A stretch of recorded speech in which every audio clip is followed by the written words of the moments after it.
Much of what we're going to cover here in this lesson has been talked about in pieces over the course of this section. This focused discussion on viewpoint will bring all those pieces into clearer focus.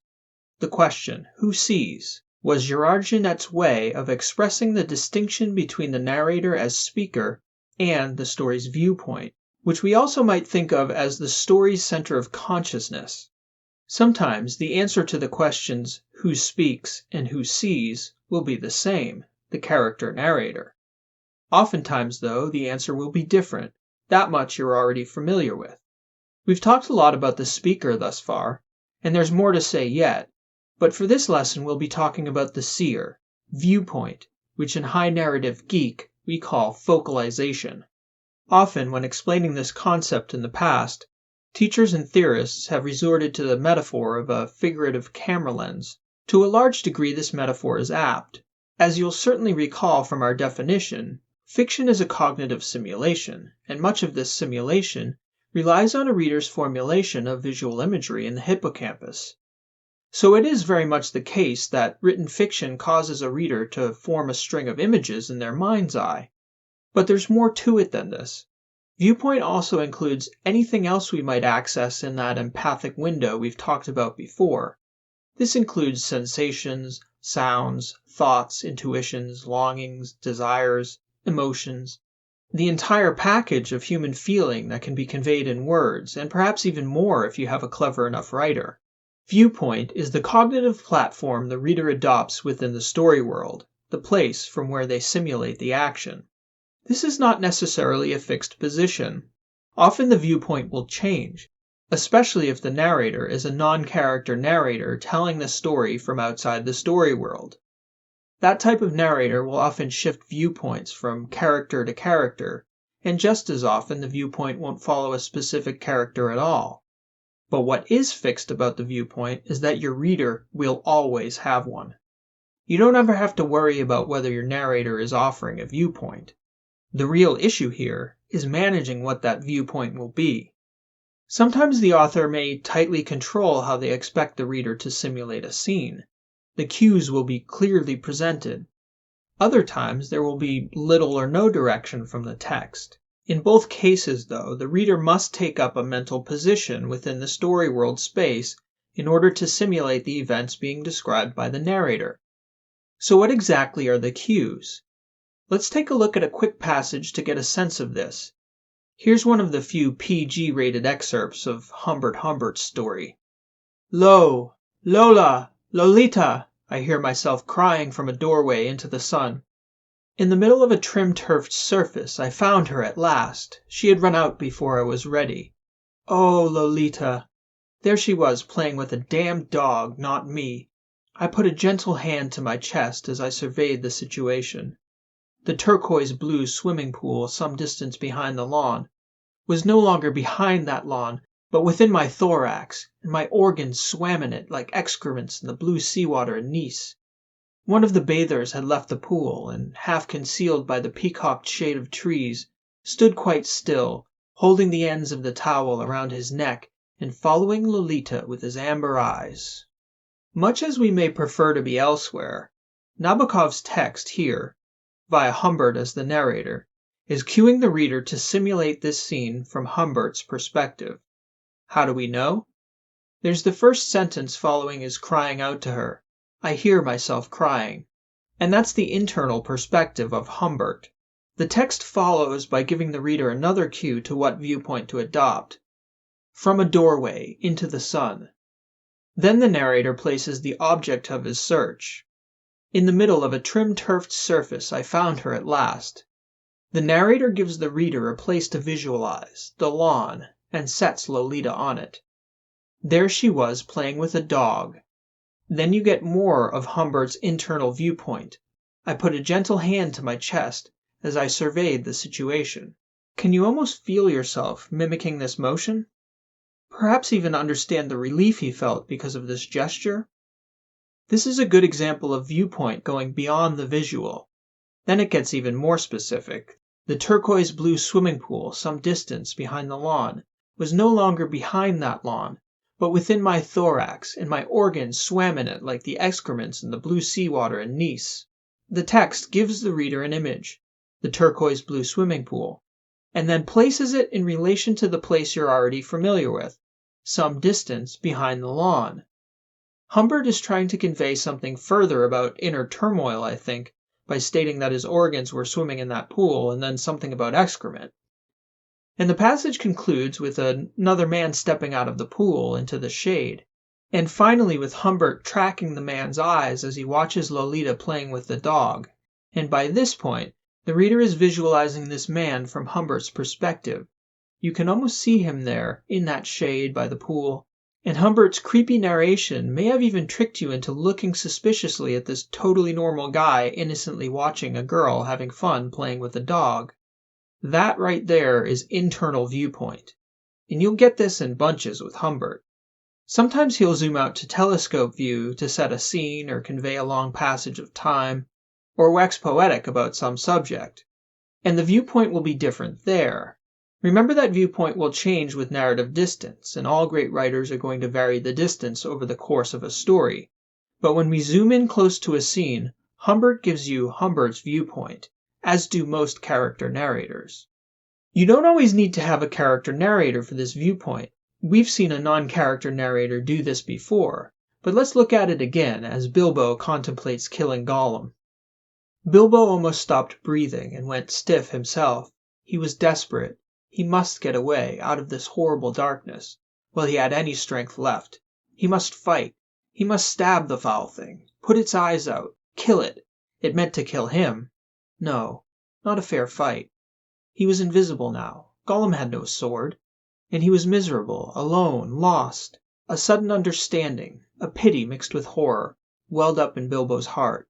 As this passage starts, the cues almost stopped breathing and went stiff himself. Cue the reader almost to mimic these actions with Bilbo. The amount of Bilbo's consciousness in this passage, prior to this moment, cues the reader to already take up his viewpoint. True, you can't see anything because it's so dark in the tunnel under the mountain, but Tolkien's narrator substitutes visual cues for cognitive ones. He must stab the foul thing, put its eyes out, kill it. This is Bilbo's consciousness leaking out into the narrator's voice. More on this in the next lesson. But what you're getting here is Bilbo's line of thinking, such that when the narrator states, "No, not a fair fight," we know it's not the narrator telling Bilbo that. It's the narrator telling the narratee that this is what Bilbo is thinking. And we can feel it with him when a pity mixed with horror welled up in Bilbo's heart. That's an internal viewpoint. We're adopting Bilbo's viewpoint, and we're very close to his psyche. And this narrator will move the reader out of Bilbo's perspective and put it elsewhere just as readily. A brief interlude with Elrond. "But show me your map." Elrond took it and gazed long at it and shook his head. The moon was shining in a broad silver crescent. He held up the map, and the white light shone through it. "What's this?" he said. "There are moon letters here beside the plain runes which say 5 feet high the door, and 3 may walk abreast." Now you might make the case that this isn't as obviously internal a viewpoint from Elrond's perspective, and I'd be sympathetic to that argument. The narrator moves the reader in and then out again very rapidly in this case. There are clear cues here to simulate from Elrond's perspective though. The gazing long at it, shaking his head, the light shining through the map would be a perspective probably only Elrond could see. And the dialogue, "What's this?" and "Here," give cues to close proximity. This is obviously not a perfect science, and exact viewpoint will inevitably vary from reader to reader. It's probably worth mentioning that the longer a narrator stays in proximity to a character, the more readily the reader will adopt that character's viewpoint. In this case, Bilbo is in the room as well, which will likely incline a reader towards staying in that main character's viewpoint. Again, it's not a perfect science, so if you definitely want your readers to adopt a specific viewpoint, make sure the cues are evident. Move into that viewpoint very deliberately and keep the story there by continuing to provide cues. I'll get specific about these cues shortly, but for now we're going to move out a bit. Let's get out of these characters' heads. Here's Papa doing the thing. The door of Henry's lunchroom opened and 2 men came in. They sat down at the counter. "What's yours?" George asked them. "I don't know," one of the men said. "What do you want to eat, Al?" "I don't know," said Al. "I don't know what I want to eat." Outside it was getting dark. The street light came on outside the window. The two men sat at the counter and read the menu. From the other end of the counter, Nick Adams watched them. He had been talking to George when they came in. "I'll have a roast pork tenderloin with applesauce and mashed potatoes," the first man said. This is the opening few paragraphs of Hemingway's short story, The Killers. Here we have a non-character narrator setting the scene in a very matter-of-fact manner. One of the things that makes this story seem so matter-of-fact is that the narrator doesn't invite the reader to adopt a character's perspective. There's nothing internal to a character's psyche, i.e., Nick got an uneasy feeling from these two guys. Almost everything presented would be observable if we were in the room. Hemingway also shifts the focus so that the reader doesn't have a specific platform from which to focus. Two guys walk in, they sit, they talk to George, the focus shifts to outside. Then Nick Adams is looking at these guys from the other end of the counter. That movement makes it hard to take up a specific viewpoint, but it's clear we're in the room with these characters. The door opened, and the two men come in to the lunchroom. Outside, it was getting dark. These cues direct the reader to simulate from inside the room, but the focus shifts quickly enough between the characters that we're not internal to any of them and not taking up a specific viewpoint with them. This is an external viewpoint to these characters, and the story doesn't adopt a character viewpoint until later in the story when Nick goes to warn the man the killers came to murder. Even then, the narrator never allows the reader into Nick's psyche. You still have to infer his emotions from his dialogue and actions, even though the reader begins to adopt Nick's perspective. This is an external viewpoint. Let's zoom out even a little farther. This is Ursula Le Guin again. Most of the procession have reached the green fields by now. A marvelous smell of cooking goes forth from the red and blue tents of the provisioners. The faces of small children are amiably sticky. In the benign grey beard of a man, a couple of crumbs of rich pastry are entangled. The youths and girls have mounted their horses and are beginning to group around the starting line of the course. An old woman, small, fat, and laughing, is passing out flowers from a basket, and tall young men wear her flowers in their shining hair. This is also an external viewpoint, but it's even more nonspecific than Hemingway. An almost complete lack of direction for how the reader should visualize this scene. Its focal point jumps very quickly from the fields to the smell in the air, to the faces of children, to the girls on horses, to the old woman and the young men. There's no particular viewpoint here. The reader, though, is still at a close distance to the scene. We're there, but there never stays still long enough for there to be a specific focal point in the story world. There are only two cues to specific places within the city, the green fields and the starting line where the girls are mounting their horses. Everything else exists somewhere in the vague story world space. So essentially, the reader is choosing how to orient these images in their mind. Le Guin's narrator is creating a string of images, and this works for the task the storyteller is trying to accomplish. This is an attempt to create a kind of fairy tale-like city. It's almost like she's trying to slip pieces out of every fairy tale you have ever read, jumble them together and ball them up into this utopian little town of your dreams. Kind of like the ending of every Shrek movie. Even though you don't have a concrete picture of what Omelas looks like in any geographical sense, the aggregate of all these flashes of the place adds up to a vivid setting filled with people you might have a sense for. Most of this story I would call no viewpoint. Lastly, a common type of viewpoint is the hypothetical viewpoint. A narrator will sometimes cue this viewpoint to place an image or sound in a reader's mind that may add an aesthetic element to a story from outside the character's perspective. This asks the reader to imagine what a scene would be like if a hypothetical character were there to witness it. They usually go something like this. In the darkness, a single candle could be seen flickering in the tower's topmost window, the forlorn beacon of a restless, unfulfilled love. Or, from a distance, the howling of a she-wolf could be heard echoing off the canyon walls. Here's a beautiful one from my main man, Melville. But calm, snow-white, and unvarying, still directing its fountain of feathers to the sky, still beckoning us on from before the solitary jet would at times be descried. These hypothetical viewpoints are usually very brief and are usually in the passive voice. In Melville's case, this brief poetic hypothetical viewpoint helps to create a sense of the mystery and wonder of that elusive whale that seems just outside the purview of the real. There's an almost supernatural quality to it that the hypothetical position helps to convey. So those are the common choices narrators will make to cue readers to simulate the story from a specific perspective: internal viewpoint, external viewpoint, no viewpoint, and hypothetical viewpoint. It's worth having a brief discussion of how narrators do this, because it isn't immediately self-evident how a reader is prompted to adopt these mental positions. We have to look closely at the words on the page.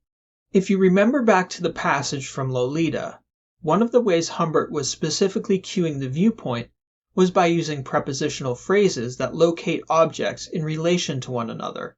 The turquoise blue swimming pool, some distance behind the lawn. Prepositional phrases like behind the lawn are specific to the character's viewpoint, in this case Humbert's. Another character on that same scene, standing on the other side of the pool, for example, would see a lawn behind the pool. Others would see a pool beside the lawn. The reader is learning where the pool and the lawn are in relation to Humbert. This is pretty straightforward, and prepositional phrases are some of the best cues to specifically direct a reader's sense of viewpoint. Similarly, demonstrative pronouns like this versus that, and the noun forms of here and there, are direct cues that let the reader know how close something is to the character, as in there she was playing with a damn dog, Lolita was there rather than here.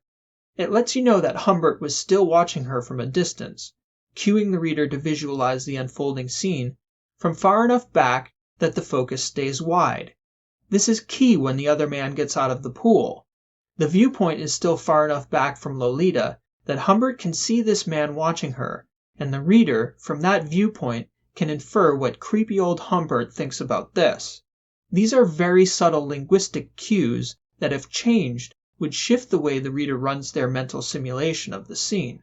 Now, if a chill just went up your spine and you thought something like, "Dear God, that sounds like an impossible set of variables to manage. How the hell am I going to do all that? I have to make sure every damn pronoun cues the right distance and double check every prepositional phrase?" Fear not. No, you don't. You'd probably drive yourself crazy if you thought that way. And Nabokov, I can almost guarantee, wasn't thinking about this at all as he wrote this passage. How did he get it right then, Ro? Easy. He adopted the same mental position as Humbert. He visualized the scene from Humbert's position as he wrote it. He wrote that Lolita was there because that's how it appeared as he visualized the scene from Humbert's perspective, with the pool behind the lawn and the man looking at Lolita standing across from him. In the same way the narrator's posture dictates the verb tenses and pronouns the narrator uses to tell the tale, so too does the viewpoint dictate the prepositions and demonstrative pronouns and the like. The writer who has command over the story's viewpoint will have command over the language in the same way Nabokov does here.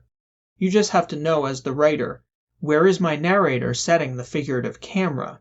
If you're clear on the viewpoint, the language should take care of itself. You don't have to be a linguistics professor to be a writer. I'm certainly not.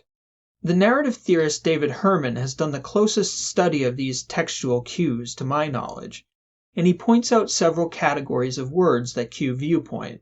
They range from a character's idiolect to articles, pronouns, prepositions, verb tenses, and the category we'll take a closer look at here, verbs of perception, cognition, and emotion. Perception verbs are important to say a few words about because they are the primary cues to either internal or external character viewpoint. For example, Jana could see a look of fear in Brian's eyes, and it pained her to think how he'd react if he missed the free throws. The perception verbs see and pained cue the reader to simulate this sentence from Jana's perspective, especially pained, as it cues a specifically internal perception that only Jana could know about. This is how this scene might look like from an external viewpoint. Jana watched as Brian made his way to the free throw line, his eyes wide and distant, She clasped her fist tight to her chest as he raised the ball to shoulder height. Here, instead of Gianna's direct perception, you get verbs like watched and clenched. These are actions that a reader would be cued to visualize as though they were an eyewitness to the scene. This lends a sense of objectivity to the narrator's account. Then it's up to the reader to judge the scene for what it is, with less of a filter through the character's perspective. In this case, it would cue a sense of anticipation for the shot and all the emotions that went with it. Those would all be inferred, though. So here's the big question when it comes to viewpoint. To what end? What are the various generalizations we can draw about a story's viewpoint? These are tough questions that I would likely need a whole chapter to answer thoroughly, but the short answer is another big question. What is the story you're trying to tell? Adopting a character narrator's viewpoint is a good way to really open wide that empathic window and give your readers a sense of another person's experience. This can be a very immersive and often meaningful journey to take with a single character. By contrast, staying just outside that empathic window, an external viewpoint can give a reader a sense of journeying alongside a character or a group of characters. Reading The Lord of the Rings, for instance, the reader often gets a sense that they're almost an invisible member of the expedition, witnessing the various members of the group go through their own struggles. Or reading Hemingway's story, The Killers, can give a reader the sense of the reality of the violent world these characters are living in. You get the same sense that the characters do, that this isn't a game they're playing. The danger is real, and there's a cold sense of helplessness about it. Most fiction will use a blend of these viewpoints, just as it will vary the distance, duration, and level of description the narrator presents. For example, with a character narrator, even though you get their thoughts, perceptions, and emotions, the other characters presented from that narrator's perspective will be opaque to the reader. Their thoughts and emotions can't be accessed by that character, so the reader needs to watch those characters from a distance with the character narrator. Whatever choices you make in terms of viewpoint, just understand that it pays to be consistent and have a clear vision. Just like a good filmmaker needs to know where they're putting the camera and why, so too does a good novelist. Don't forget though, if you feel overwhelmed by this at all, remember you've got a few things working in your favor. Your reader must take up some viewpoint, so they're going to do a good bit of the work for you. And second, if you work to clearly visualize the scene your narrator is conveying, as long as your writing is clear, it's likely to get across to your reader without your ever having to worry about the minutiae. Who speaks is the big question we're tackling in this section. But that's usually a question you only have to answer once. As soon as you've decided who your narrator is, and when, why, and to whom they're telling the story, the question who sees begins to take on more importance. This is one you'll have to constantly manage as your story progresses, so it's a good idea to give it a lot of thought and have a strong vision of the story you're trying to tell. This is a skill, like all things presented here, that will only get better with practice.